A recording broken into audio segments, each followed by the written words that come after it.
Bien, veamos ahora qué relación tiene esto con lo que hemos hablado antes, de que aparentemente cuando yo tengo, cuando vemos en el video de los carritos, cuando tengo dos carritos, el carrito más pesado, que parece más, digamos, más voluminoso, ¿no?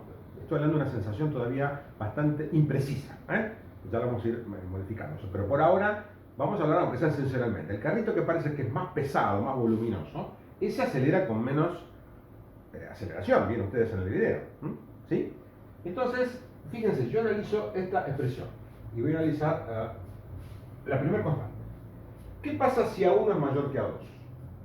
Si A1 es mayor que A2. ¿Qué significa? Que 2 se resiste más que 1. Porque si la aceleración 1 es mayor que la 2, 2 significa que, bueno, ¿qué significa que se resiste más? Que intenta permanecer más en su estado original, en el estado de movimiento, ¿recuerdan?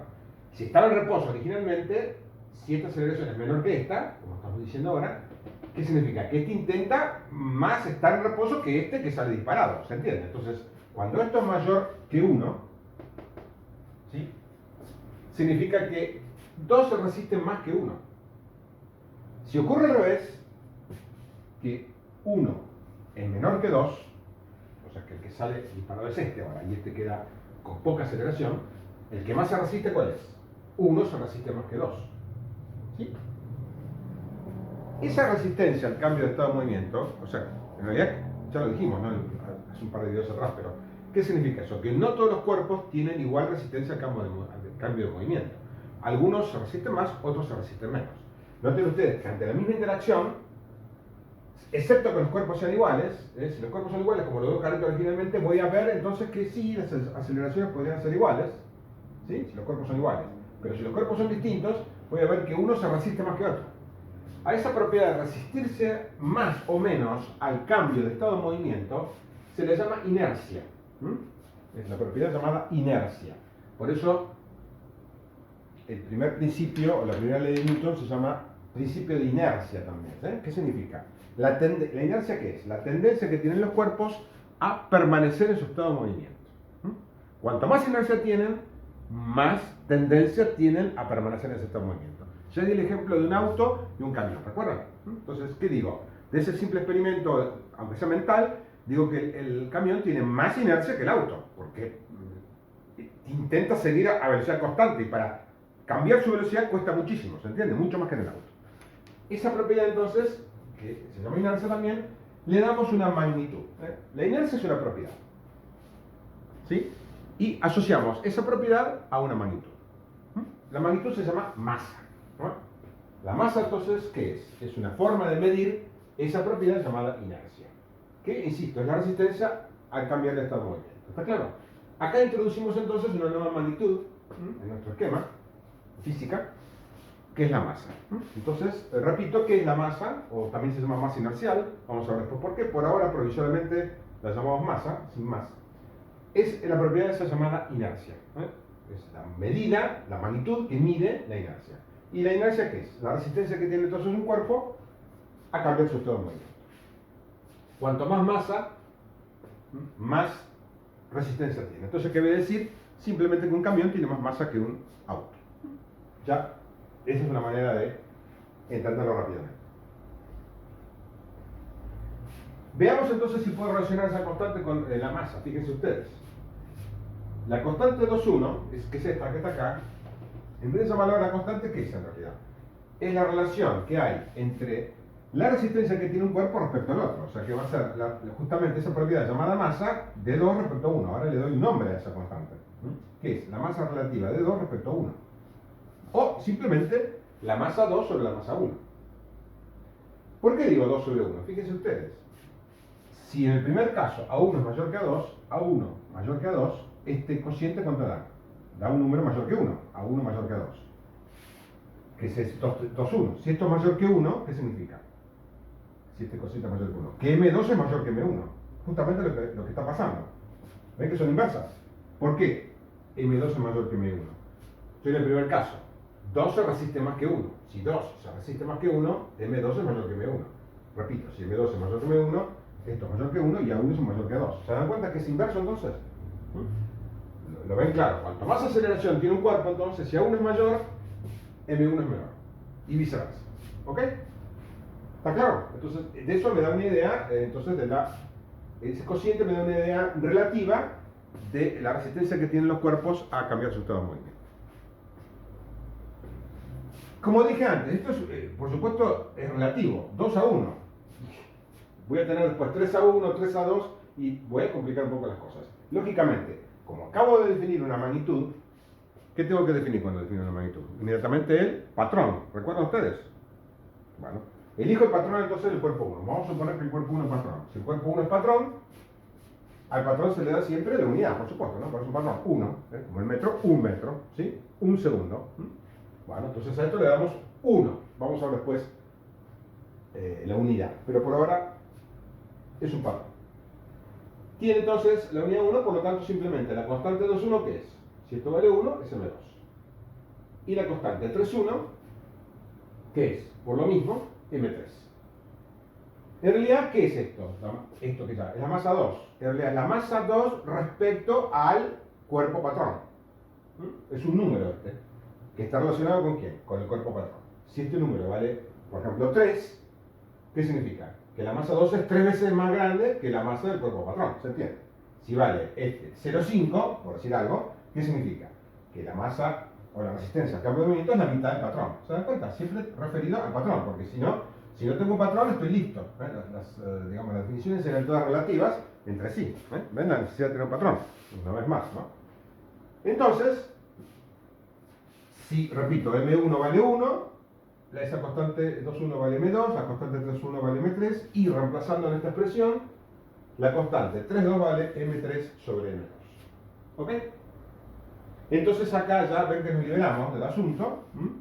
Para calcular esa constante 3,2 simplemente es el cociente de M3 y M2. Por lo tanto, una vez que tengo el patrón, que sería M1 en este caso, refiero todos los cuerpos al patrón y esa magnitud que me da, que es la masa, el número, digamos, el valor que va a tener, y me va a indicar entonces ese valor, M2, M3, M4, M lo que fuere, me va a indicar entonces cuánto más se resiste el cuerpo al cambio de movimiento que el patrón.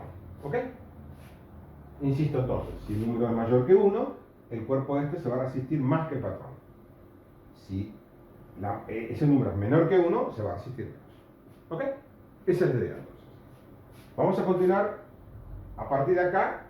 Voy a borrar esto para ya llegar a la conclusión final.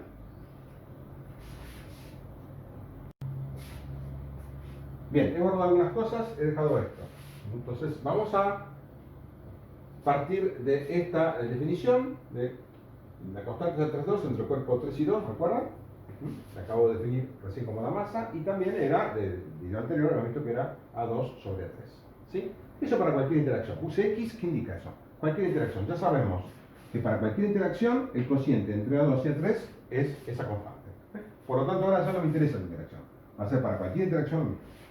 Entonces, ese A2 sobre A3 es M3 sobre M2, por lo que acabo de decir, de donde, haciendo un simple despeje, me queda que M2 por A2 es igual a M3 por A3. ¿Sí?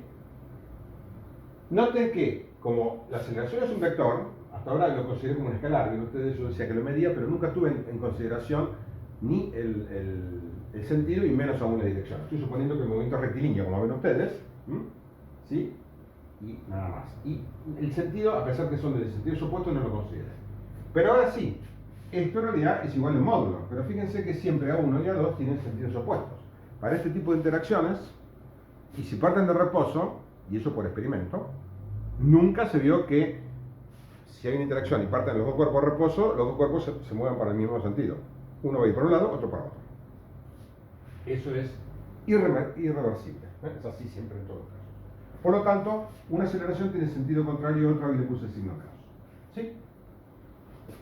Bien, entonces llego a esta simple expresión y veo que también, si vuelvo a analizar el esquema de los carritos, veo que esto se cumple, efectivamente. Si esto es un factor y el cuerpo 3 tuviera la misma masa que M2, bueno, entonces A2 es igual a 3. Si M2 es igual a M3, A2 es igual a 3. ¿Qué pasa si M3 es muy grande? Como tiene que ser igual M3 por la aceleración A3 igual a esto que está acá, si M3 crece, A3 como tiene que cambiar, tiene que disminuir para que el producto se mantenga igual a M2 a 2, ¿se entiende? Entonces cuanto más masa tengo acá, menor aceleración tengo, lo cual corresponde con lo que hemos analizado acá, ¿está bien? Cuanto más masa tiene, más inercia tengo, más se resiste el cuerpo al estado de movimiento y menor va a ser su aceleración. Y acá lo vemos claro entonces. Para una determinada movimiento de M2 a 2, si M3 sube, A3 baja. Y fíjense, si sigo avanzando un poco más, quiero ver qué pasa con la interacción, porque ahora dije que es para cualquier interacción, ¿no? Y esa interacción, ¿cómo la puedo entonces, digamos, cuantificar acá? Fíjense ustedes, ¿qué es M2 por A2?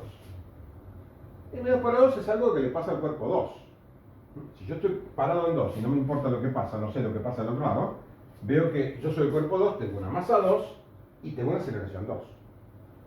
Y al cuerpo 3 le pasa lo mismo. Si el cuerpo 3, vamos a suponer ahora que estoy entonces haciendo, ¿no? Con 3, ¿no?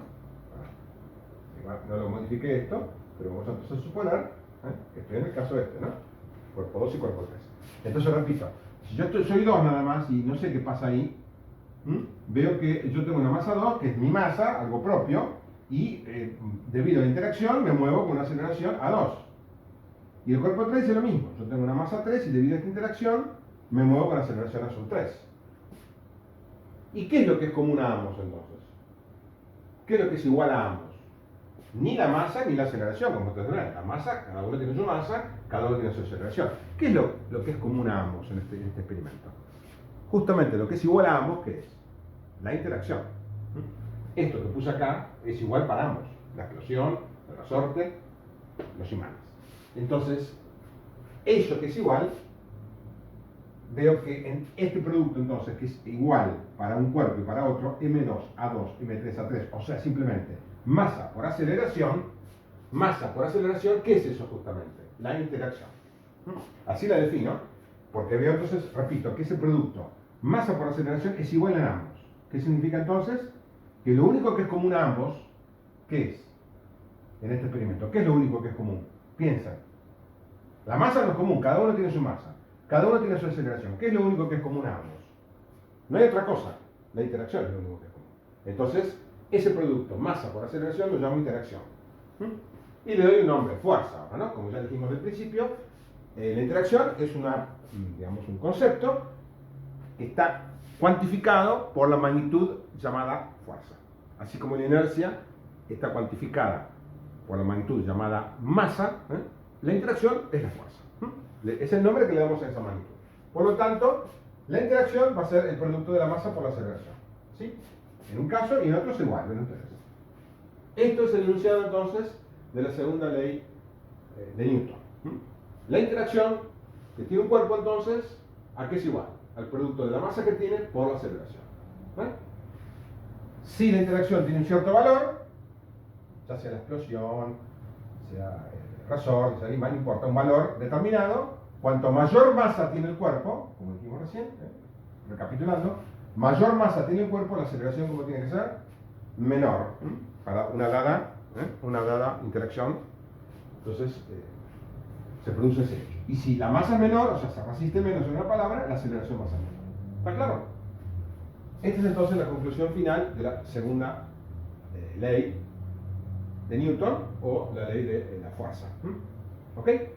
Noten ustedes que hemos introducido dos magnitudes nuevas, masas y fuerza, lo cual, bueno, requiere alguna explicación subsiguiente acerca de los patrones y unidades que vamos a usar para referirnos a ambas unidades.